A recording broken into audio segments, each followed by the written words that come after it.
ओम श्री गणेशाय नमः। श्री आशुतोषाय नमः। श्री हरिवंश पुराण हरिवंश पर्व नवा अध्याय। वैवस्वत मनु यम यमी अश्विनी कुमारों एवं शनिश्चर की उत्पत्ति।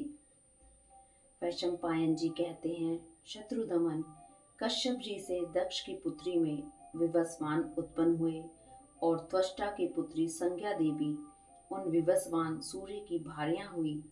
महात्मा मार्तंड की वह पवित्र अंतःकरण वाली भार्या भगवती संज्ञा तीन लोकों में सुरेणु के नाम से भी प्रसिद्ध है।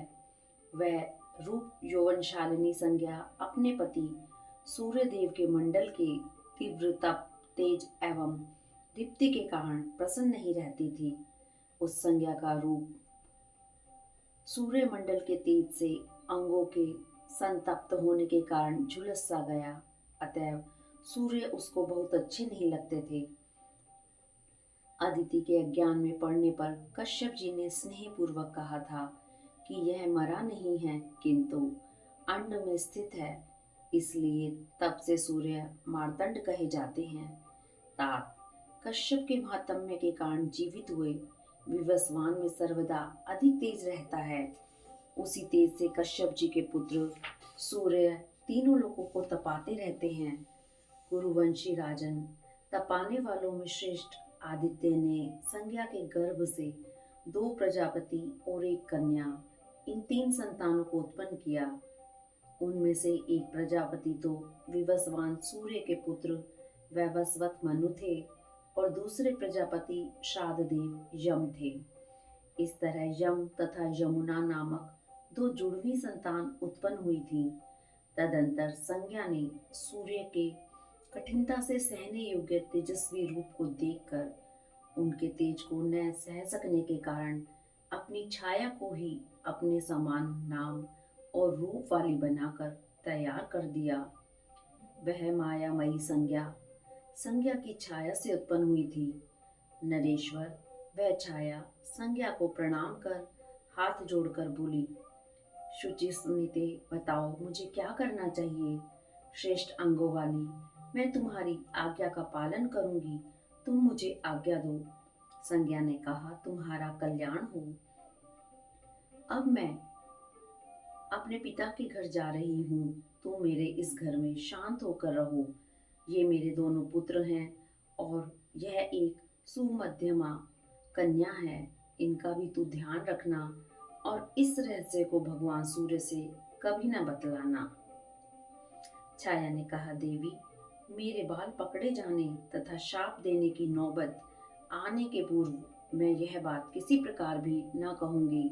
आप सुखपूर्वक अपने पिता के यहाँ जाएं। वैशंपायन जी कहते हैं, अपने समान नाम रूप वाली छाया को आज्ञा देकर और उससे तथास्तु कहे जाने पर वह तपस्विनी लज्जित सी होती हुई अपने पिता त्वष्टा के यहाँ चली गई। पिता के पास पहुँचने पर उसके पिता ने उसे बड़े जोरों से डांटा और उससे बार बार पति के पास ही जाने के लिए कहा। तब निंदित कर्मों से सदा दूर रहने वाली वह संज्ञा अपने रूप को बदलकर घोड़ी का रूप धारण करके उत्तर कुरु के देशों में जाकर घास चरने लगी। उस दूसरी संज्ञा को भी संज्ञा ही समझते हुए सूर्य देवता ने उसके गर्भ से अपने ही समान पुत्र उत्पन्न किया। तात ये अपने बड़े भाई मनु के समान वर्ण तथा शक्तिशाली थे, अतएव सावर्ण कहलाए। वे ही मनु हुए जिनका नाम सावण मनु है। उस छाया से जो दूसरा पुत्र उत्पन्न हुआ उनको तुम शनिश्चर समझो। वह पार्थिवी संज्ञा अपने पुत्र से तो अधिक स्नेह करती थी, परंतु वैसा स्नेह उनसे पहले की संतानों से नहीं करती थी। मनु ने तो इस बात को सह लिया, परंतु यम इसे न सह सके। वे वैवस्वत यम बाल स्वभाव एवं रोष के कारण तथा भावी के वशीभूत हो संज्ञा को पैर दिखाकर डांटने लगे। राजन, इस पर सावर्ण की माता ने अति दुखित हो कोप में भरकर उन्हें शाप दिया कि तुम्हारा यह चरण गिर जाए। छाया संज्ञा के उस वाक्य से पीड़ित और शाप के भय से अत्यंत व्याकुल होकर यम ने हाथ जोड़कर पिता से वह सब बात कह दी। वे पिता से बोले, मुझे यह शाप न लगे। देखिए, माता को तो सब पुत्रों के प्रति समान रूप से स्नेहपूर्वक व्यवहार करना चाहिए, पर यह हम सबको छोड़कर सबसे छोटे से ही स्नेह का व्यवहार करती है। सो मैंने उसके ऊपर पैर उठाया ही था, शरीर पर मारा नहीं था। मैंने यह काम लड़कपन से किया हो अथवा मोहवश, परंतु आप मुझे क्षमा कर दें। संज्ञा ने कहा, बेटा, मैं तुम्हारी पूजनिया हूँ, तो भी तुमने मेरा तिरस्कार किया है, अतः तुम्हारा यह पैर निसंदेह गिर जाएगा। संतान तो कुसंतान हो सकती है, परंतु माता कुमाता नहीं हो सकती। लोकेश्वर, माता ने मुझे शाप दे दिया है, परंतु तपने वालों में श्रेष्ठ गोपते, आपकी कृपा से मेरा पैर न गिरे, ऐसी कृपा कीजिए। सूर्य ने कहा, पुत्र, तुम धर्मज्ञ और सत्यवादी हो।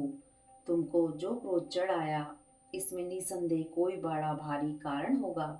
मैं तुम्हारी माता के वचन को लुटा नहीं सकता, पर कीड़े तुम्हारे चरणों में से मांस लेकर पृथ्वी तल पर चले जाएंगे, तब तुम्हें सुख मिलेगा। इस प्रकार तुम्हारी माता का कहा हुआ वचन भी सत्य हो जाएगा और शाप का परिहार होने से तुम्हारी भी रक्षा हो जाएगी। फिर सूर्य ने संज्ञा से कहा, सभी पुत्र बराबर हैं, तो भी तू किसी से कम और किसी से अधिक स्नेह क्यों करती है?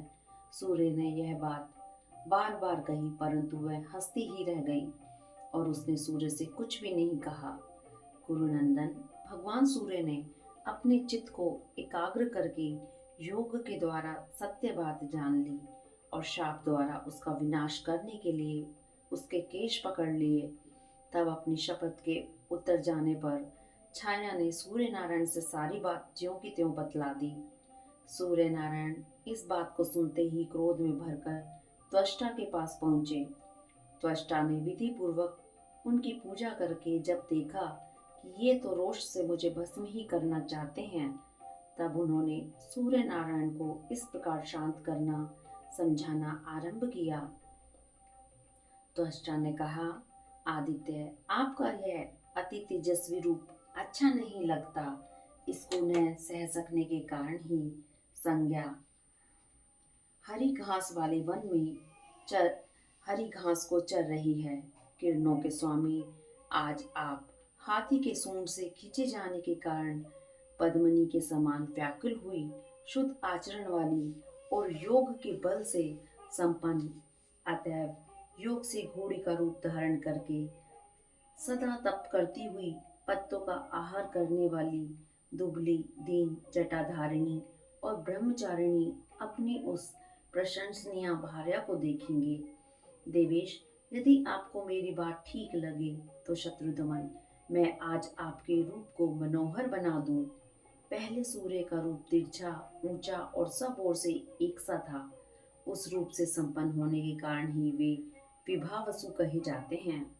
इसलिए उन प्रजापति सूर्य नारायण ने त्वष्टा की बात को बहुत अच्छा समझा और उन्होंने अपना रूप ठीक करने के लिए त्वष्टा को अनुमति दे दी। भारत, तब त्वष्टा ने मार्तंड सूर्य के समीप जाकर उनको सान पर चढ़ाकर उनके तेज को खरादना आरंभ कर दिया। इस प्रकार तेज के छिल जाने से उनका रूप खिल उठा और उनका रूप रम्य अति रम्य होकर अधिक सुशोभित होने लगा। तब से किरणों के स्वामी भगवान सूर्य के मुख का रूप बदल गया। उस समय से उनका मुख रक्त वर्ण का हो गया। उन मार्तंड के मुख से जो मुख राग छूटा था, उससे 12 आदित्य उत्पन्न हुए। उनके मुख से धाता, आर्यमा, मित्र, वरुण, अंश, भग, इंद्र, विवस्वान, पूषा, 10वें पर्जन्य, त्वष्टा, 12वें विष्णु उत्पन्न हुए, जो अंत में प्रकट होने के कारण सबसे छोटे होकर भी गुणों में सर्वश्रेष्ठ थे। गंध, पुष्प, अलंकार और प्रकाश मान मुकुटों से सुशोभित अपने शरीर से उत्पन्न हुए उन आदित्यों को देखकर भगवान सूर्य बड़े प्रसन्न हुए। इस प्रकार सूर्य नारायण का पूजन कर त्वष्टा ने उनसे कहा, देव, अब आप अपनी पत्नी के पास जाइए। वह उत्तर कुरु देशों में भ्रमण कर रही है और हरी घास से भरे हुए वन में घोड़ी का रूप धारण करके विचर रही है। तब सूर्य नारायण ने भी अपनी पत्नी के रूप के अनुसार घोड़े के समान विचरण करने के लिए घोड़े का ही रूप धारण कर लिया। उस समय सूर्य ने ध्यान से देखा तो उन्हें तेज और नियम के कारण सब भूतों से अदृश्य घोड़ी का रूप धारण करके किसी ओर से भी भय की आशंका न कर निर्भय हो विचरती हुई अपनी भार्या संज्ञा दिख पड़ी। राजन, फिर तो घोड़े के रूप में भगवान सूर्य उसके मुख के समीप पहुंचे, पर वह पर पुरुष की आशंका से मैथुन के प्रति कुल चेष्टा करने लगी और सूर्य के वीर्य को उसने अपनी नाक पर गिरा दिया। उससे वैदों में श्रेष्ठ अश्विनी कुमार नामक देवता उत्पन्न हुए। वे दोनों अश्विनी कुमार नासत्य और दस्त्र नाम से प्रसिद्ध हैं। भारत, ये दोनों 8वें प्रजापति मार्तंड के पुत्र हैं। इन्हें सूर्य भगवान में ने अश्व अरूपा संज्ञा के गर्भ से उत्पन्न किया था। तदंतर सूर्य ने उसे अपने मनोहर रूप में दर्शन दिया। जन्मेजय, तब वह स्वामी को देखकर बड़ी संतुष्ट हुई। इधर यम अपने उस कर्म से मन ही मन बड़े दुखित रहते थे। अतः वे अपने धर्म राजत्व के अनुरूप ही धर्म युक्त आचरण से प्रजाओं को प्रसन्न रखने लगे। उस श्रेष्ठ कर्म के कारण उन महाकांतिमान धर्मराज को पितरों का आधिपत्य और लोकपाल का पद मिला तथा वे तपस्या के धनी प्रजापति सावर्ण मनु हुए। वे सर्वसमर्थ सावर्ण भविष्य के 8वें मनवंतर के मनु होंगे। वे आज भी सुमेरु पर्वत के शिखर पर घोर तप कर रहे हैं। इनके भाई शनिश्चर ग्रह बन गए और जिन नासत्यों का वर्णन किया गया है वे स्वर्ग के वैद्य बन गए। वे उपासना करने वाले के घोड़ों को शांति देते हैं। उसी तेज से त्वष्टा ने विष्णु भगवान का सुदर्शन चक्र बनाया। वह दानवों के अंत करने की इच्छा से बनाया गया। चक्र युद्ध में किसी प्रकार भी व्यर्थ नहीं जाता। उन दोनों में छोटी जो यमी नाम की यशस्विनी कन्या थी, वह नदियों में श्रेष्ठ, लोगों को पवित्र करने वाली यमुना जी हुई। मनु संसार में मनु कहलाते हैं और सावर्ण भी कहलाते हैं। उनके दूसरे पुत्र और मनु के भ्राता जो शनिश्चर हैं, उन्होंने सब लोगों से पूजित ग्रह का पद प्राप्त किया। जो मनुष्य देवताओं के जन्म को सुनता है अथवा मन में धारण करता है, वह आपत्तियों से छूट जाता और बड़ा भारी यश पाता है। इस प्रकार श्री महाभारत खिल भाग हरिवंश के अंतर्गत हरिवंश पर्व में वैवस्वत मनु आदि की उत्पत्ति विषयक 9वां अध्याय पूरा हुआ। हरिओम तत्सत।